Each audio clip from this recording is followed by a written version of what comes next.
Well, you never know.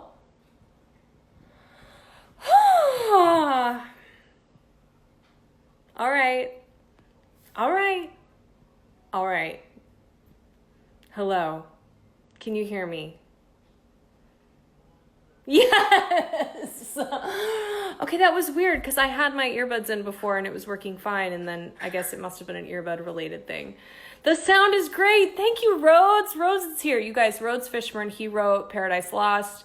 You guys should follow him. He's on Twitter, he's on Instagram. And we should talk about the show one night, Rhodes. Let me know when you want to do it and we'll do it. For all of you writers out there, you could pick his brain. Okay. Hi. So, I just texted Shane. I wanted to make sure he was still up for doing this after all of these technical difficulties. I'm hoping that this time it'll work. Yay. Thank you so much for hanging in there with me, guys. And me and Instagram, we're going to try this. We're going to see if we can talk to Shane and hear about, I know, endless technology issues that I have. I'm so sorry. Am I here? Well, I can see a bed. Yes. Did it actually work? Oh, good Lord. Oh my God. Hallelujah. Is it really working now? Yeah, but you need to lower the frame because all we see is some really nice hair shade. Well, that's about all I got. Yeah. How are you? I'm good. How are you doing? How's homeschool life? Yeah. Tell us how you really feel. No, it's good. It's great stuff. You guys, Shane has 2 little girls. They're really close to my daughter's age. We have a lot in common, me and this man. We've been, the first week was kind of like, oh, this is weird. It's kind of interesting. We're like a family. We can do this. Now it's hitting that point of. Yeah, today was hard for me too. I had a really hard day today. I think I was also just sad that we weren't able to be together celebrating, doing some like awesome premiere for our show and all the hard work, I know. It's a bit of a bummer today, but in the end, I'm hoping that, people will do what they need to do, which is sit home on their butts on the couch and watch TV. So yeah, my light just went out. Hold on. I'm hoping. It seems like a perfect time to binge a show. Yes. I wouldn't know. I think if you have children, you don't binge shows anymore, but you can't. No. But ever since I turned 28, last year. You're 28? Yeah. Okay, so Shane, I started last night with Gail with this question, so I'm going to ask you. Great. How did Paradise Lost come into your life? Well,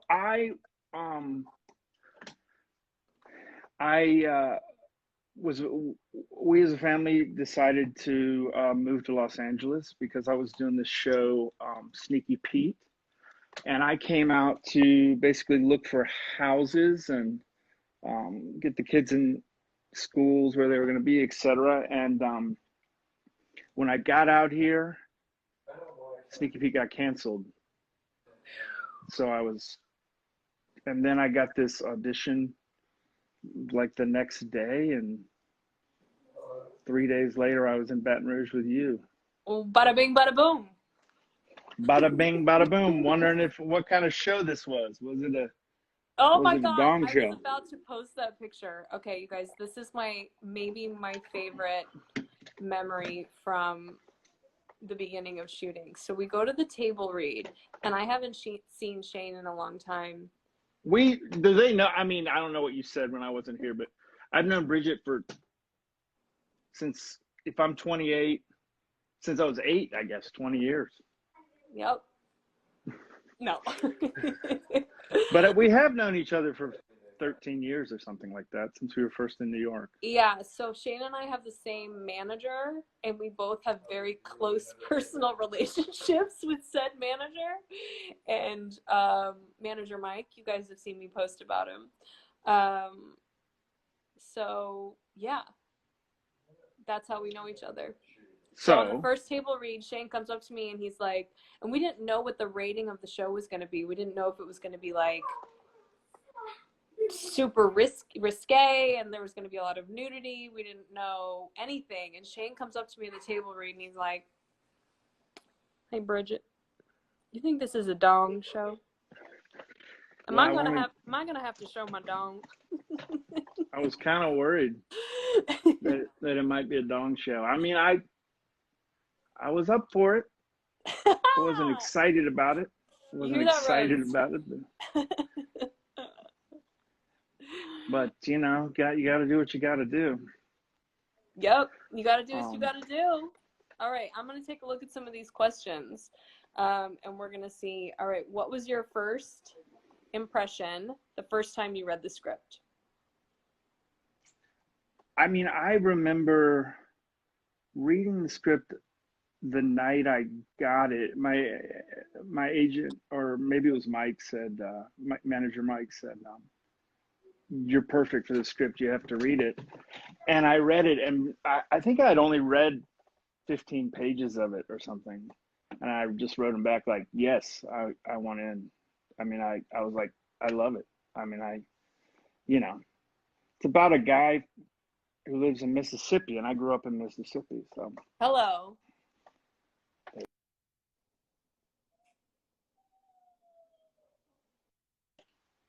All right. So I was in. What was your favorite scene to shoot?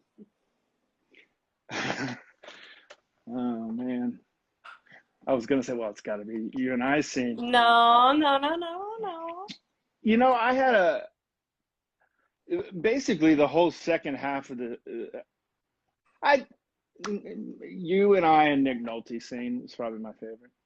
Yes, I actually talked about that scene with Gail last night and how it was like such a joyous experience for me because like I got to step back, you know, like I was in the first half of the scene, but then I just got to watch you and Nick work together. And my favorite bit was when you were saying a line, but you were so real in it that Nick thought that you had broken and forgotten your line. Oh, that was my favorite moment of my life. I mean, I was like, I think I even came up to you like, he thought I messed up. Yes, that was so awesome. Yeah, that was a real. I mean, you and I had been watching, you know, that week or whatever, had been watching Nick Nolte movies. Yeah. So to get to go and be in a scene with him, it was kind of surreal, and that was my first scene with him. I mean, really, where we got to interact. Yeah. So that was a special moment for me, definitely. All right. So that was your favorite scene? I mean, the second half of the season becomes, I mean, I loved everything I got to do. I got to do all the coolest shit that you want to do as an actor. I got to be on drugs and be drunk and carry guns and smoke cigarettes and so many herbal cigarettes. Oh my God. A lot of herbal cigarettes. So, I mean, it was a joy for me. I mean, honestly, I don't know that I'll ever get to play a character that I felt so free in.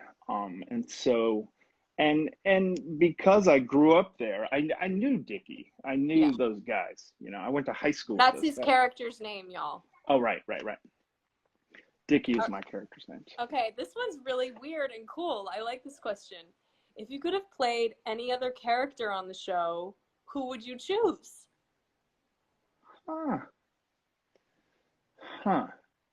This one's cool. I like it. I could have played any other character on the show.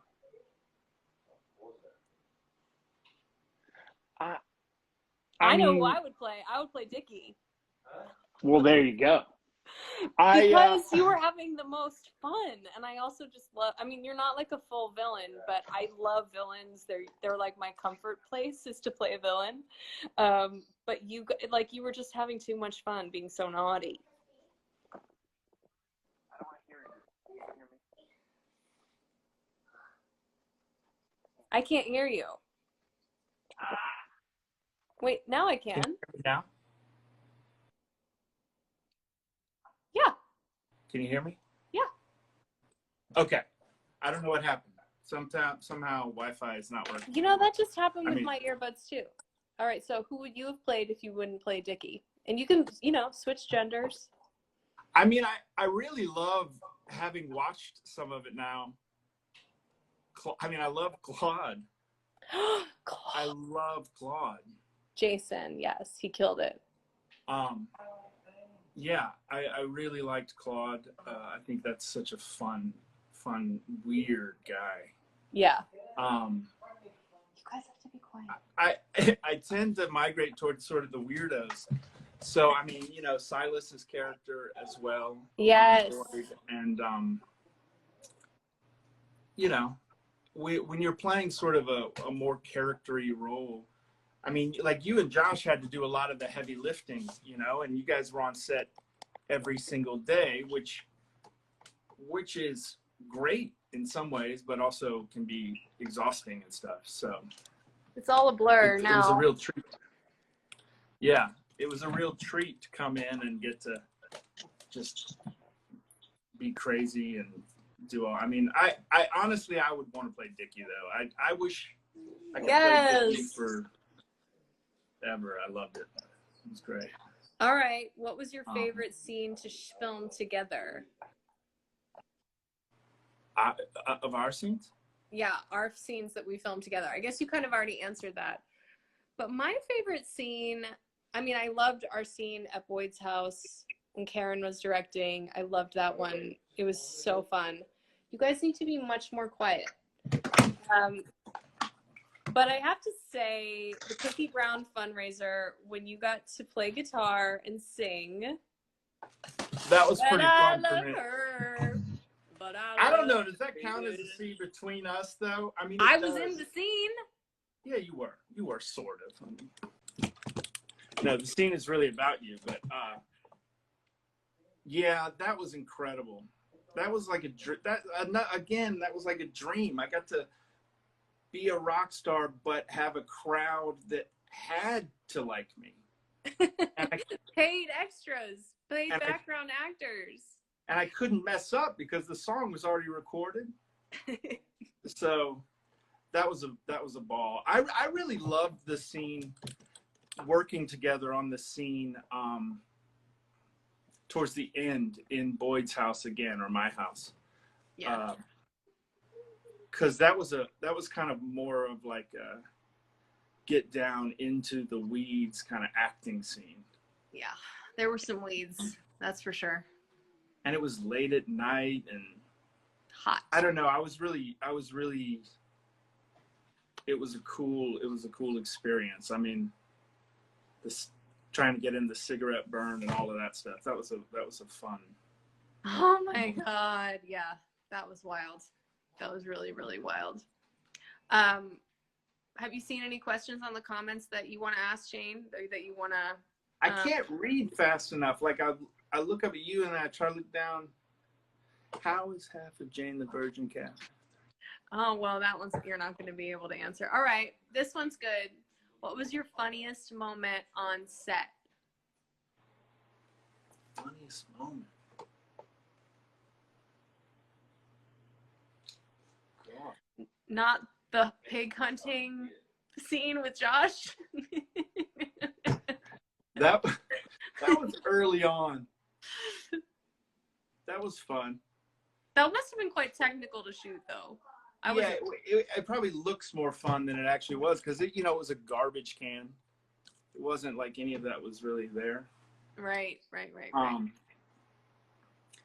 The funniest though is different than the most fun. Funniest. God, we were there. It's like half of our lives. I mean, it also bleeds in and out because we were there together in Baton Rouge and we all hung out all the time. I'm sort of trying to, like, the actual times on set, we laughed constantly. I think also when the material is so heavy, it forces you to be like sillier and goofier. Right. Offset because you're like needing to relax and release and let all that go. Right. Well, I like this one. How many cigs does Dickie smoke on a daily basis? How long does it take to smoke a cigarette? I mean, I think he pretty much smokes almost like a chain smoker. I mean, Dickie. He's got a lot of, health issues coming. If he doesn't already, he's going down that way. Yes. He smokes probably less cigarettes than I drank V8 energy drinks, though. Oh my God, those drinks, Shane. Oof. I had to give those up. All right. What was your most emotional scene to film? It was probably there's a scene at the end of the season, without giving too much away, between me and Yates, where Dickie sort of comes clean about some stuff. Yates is Josh Hartnett's character, y'all. Right. And sorry, my buddy's texting me while we're doing this. It's distracting. Oh, God. Well, tell him if he wants to talk to you, he needs to get on Instagram Live. I think he's on it. No, I think he's responding. Oh, he's watching. Okay, cute. He just said, you were smoking all real cigarettes. I was not.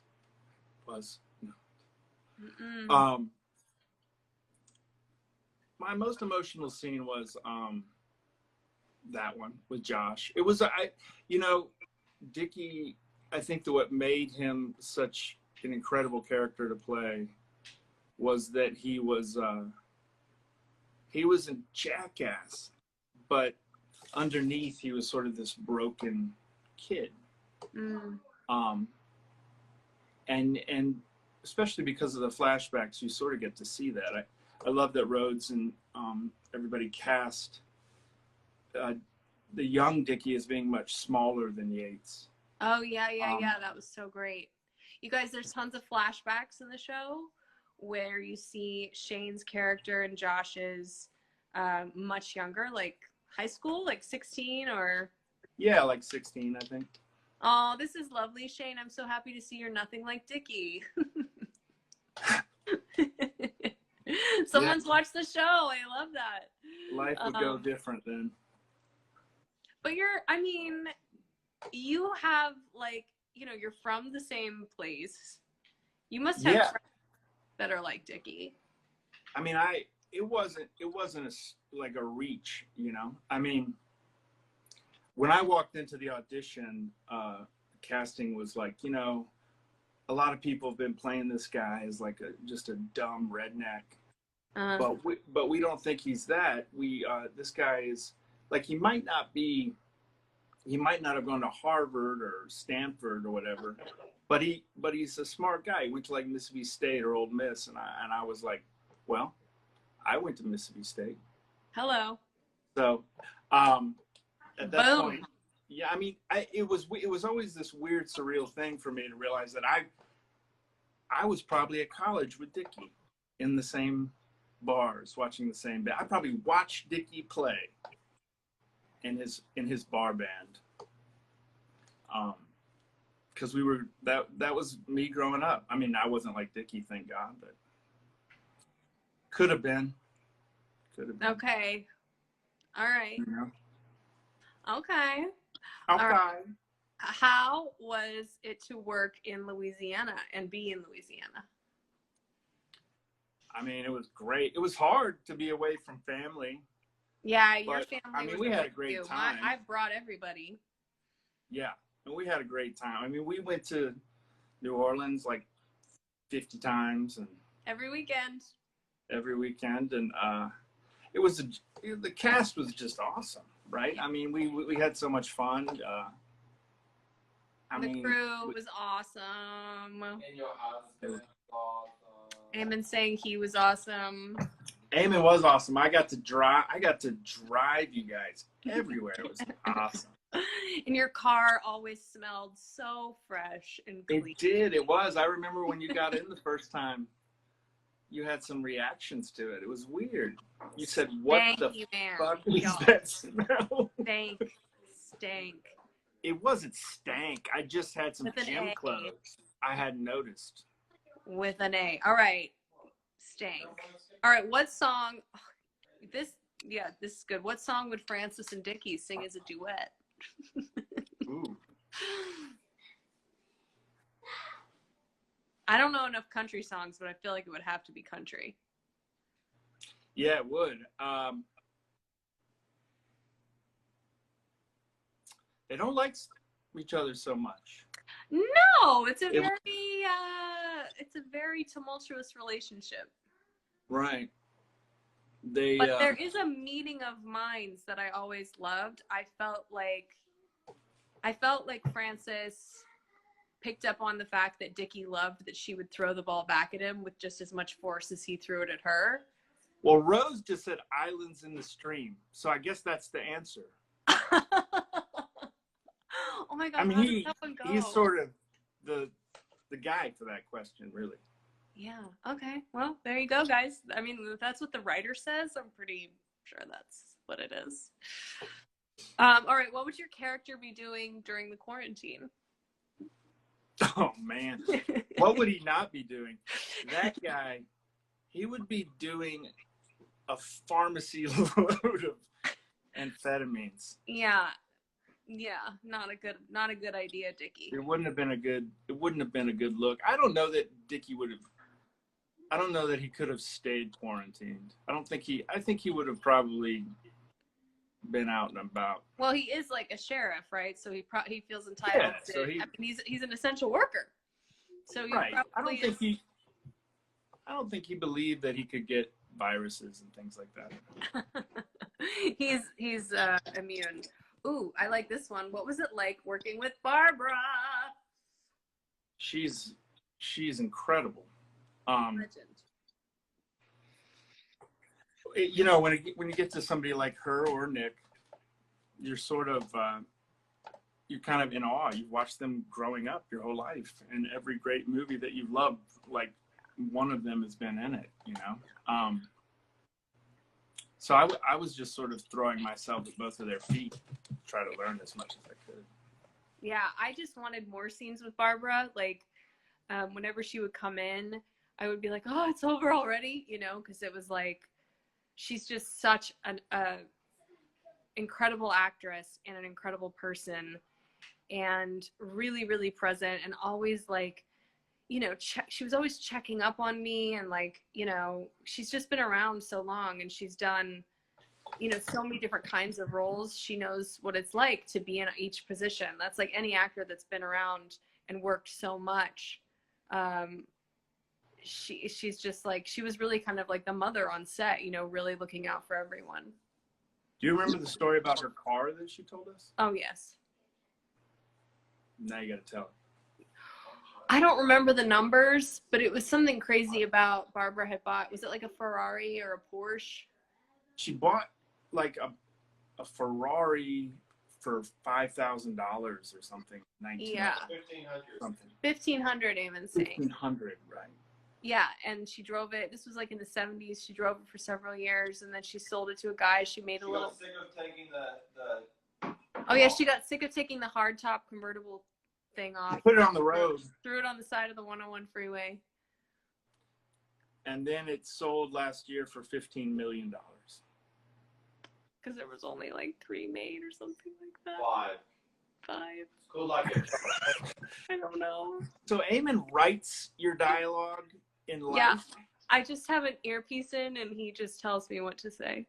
No, No, that's but I was at a dinner full of actors, and all the actors aren't listening to each other. I'm listening to the story. How rude. dare you, sir? Rude. How dare you? I just saw anyhow. Louis Fay is on here. What up, Louis Fay? What up? Okay, what's an episode you're most excited to watch yourself? I mean, 8 is sort of the Dickie episode, so that's the one. I mean, for me, that was really fun to film, you know. Yeah, I felt like 7 and 8, you know, the show, it's like churning at this pace, and then it really starts to rev up around 7 and 8. Yeah.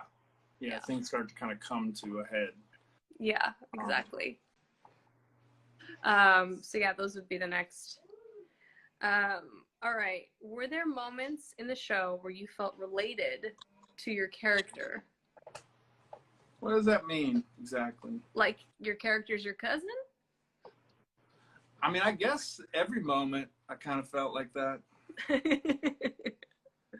It was one of those characters for me that I just, he was like the underbelly of, so, you know, of myself or so many people I grew up with. I didn't know any people really liked Dickie totally. Thankfully, wasn't close with any, but I knew him. You know, if you grew up in Mississippi or Alabama or Louisiana, he's not a bad guy either. I mean, I kind of think he's the smartest character on the show. What? Whoa. He is. Let's be real. Big Him talk and there, Shane McRae.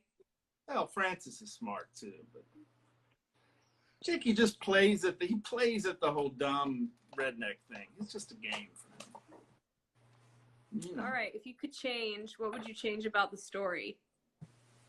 Oh man, That's a hard one. yeah, that is a hard one. If I could change, I guess I would have wanted to have filmed more episodes, like done 13 or 16, because I was so excited to see where it was gonna go when we ended. Right. And I felt like I've never been on a show that only had 10 episodes. I've always done longer seasons, like 16 or 13. Right. Or 22, you know. So I would have liked just more. Yeah, I would have loved to, like, I'm about to give something away if I say that.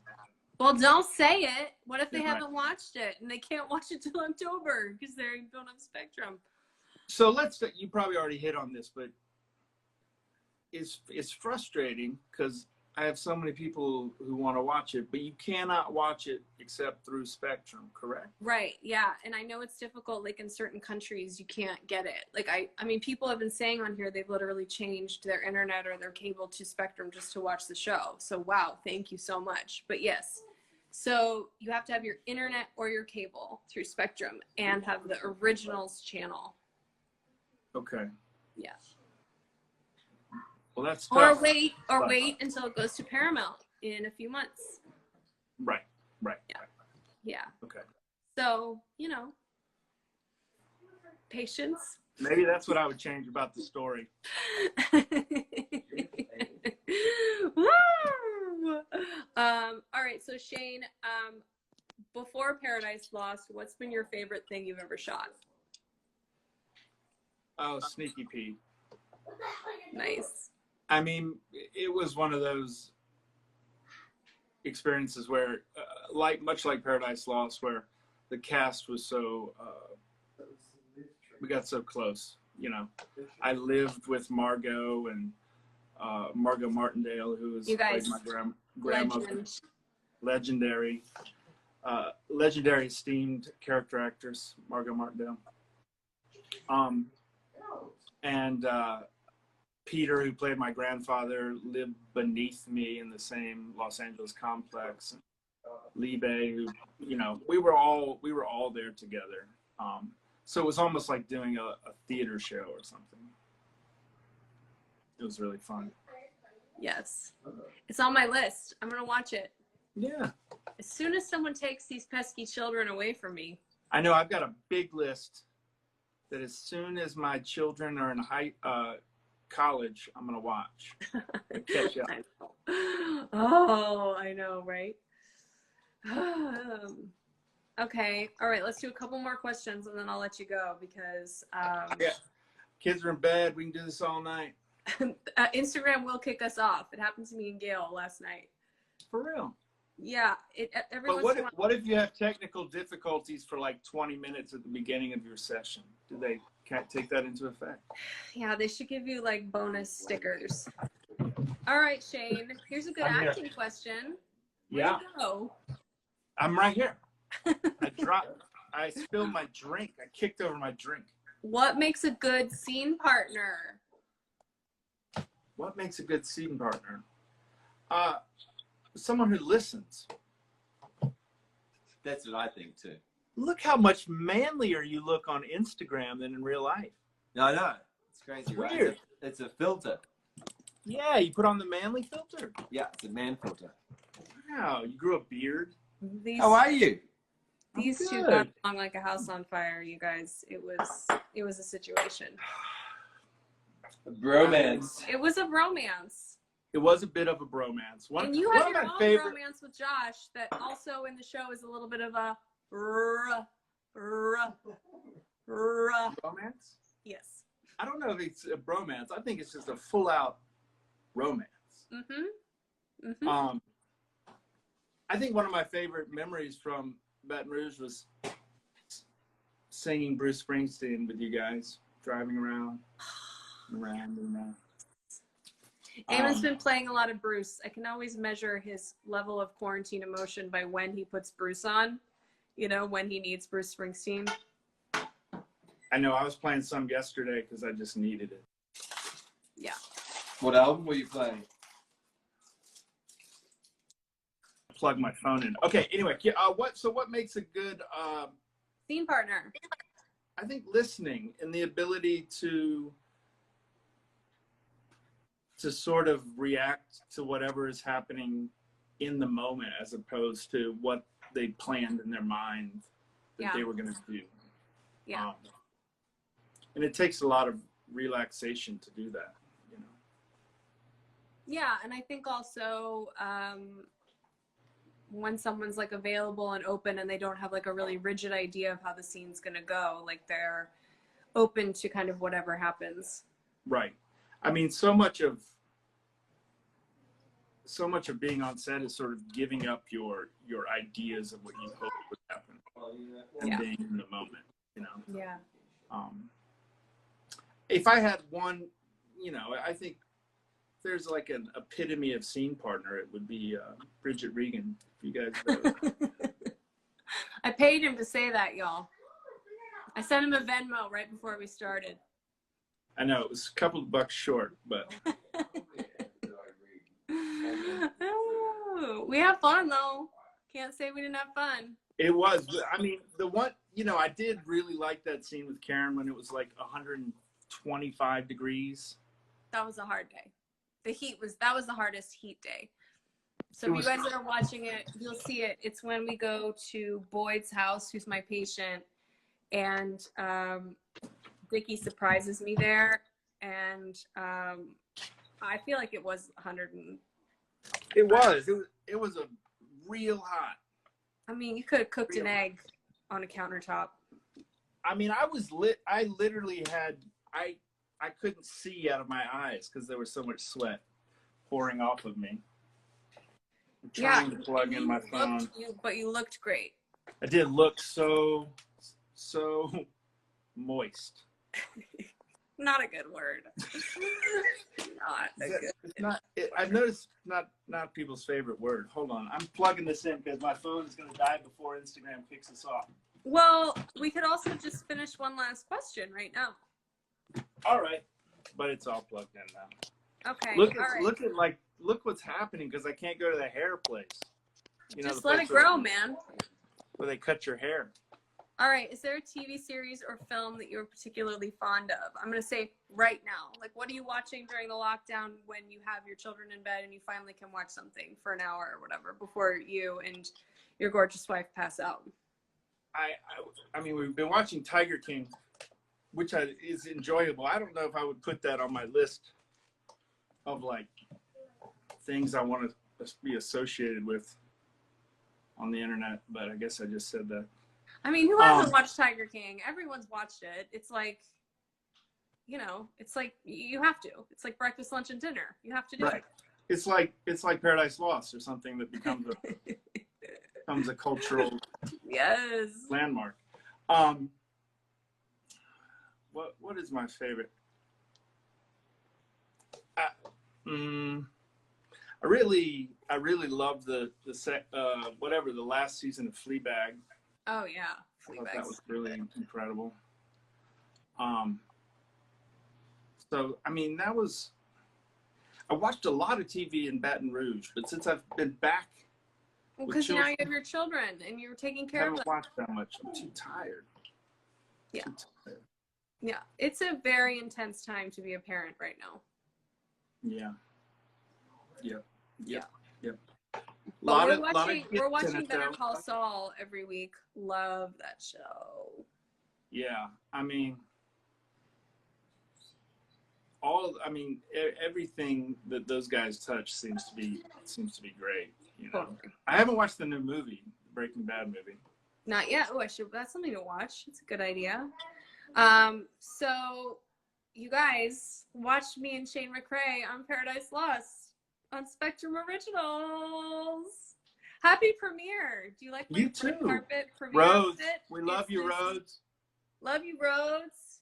You guys Eric, Steph, Louis, love all y'all. 4 fans that I had on here. Aw. Well, I'll post it on my stories, I'm very and then thankful more that people you can let see it. me join. I was thinking, you, by the way, have incredible fans. It's almost like they're the what are Beyonce's, like they're the bee's nest or whatever. It's the hive, Shane. Yeah, the hive. The hive. I guess I can have the bee's nest. Hive.